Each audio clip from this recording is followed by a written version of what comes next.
আমরা বাংলাদেশ খেলাফত মজলিস শিক্ষা প্রতীক নিয়ে নির্বাচন করছি। আমরা আগামী দিনে এই বাংলাদেশ কে সংস্কার করার জন্য নতুন বাংলাদেশের প্রত্যাশা আমরা করছি। আমরা সকলের কাছে একটা মেসেজ দিচ্ছি, আসুন সবাই আমরা নতুন বাংলাদেশ গড়ার জন্য আমরা সামনে এগিয়ে আসি। কারণ বিগত দিনের যে বাংলাদেশ ছিল দুর্নীতিযুক্ত এবং তলাবিহীন জুরি এবং দুর্নীতি চ্যাম্পিয়ন হওয়া, এই ধরনের বিভিন্ন রকমের এই বাংলাদেশ তাদের ট্যাগ লাগিয়েছে বিভিন্ন দেশ আমাদের প্রতি।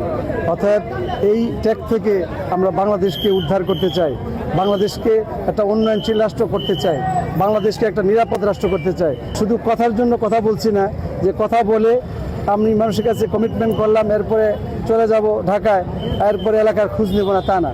বরং আমরা প্রতিটি কথার আমরা বাস্তবায়ন করার জন্য উদ্যোগী হব।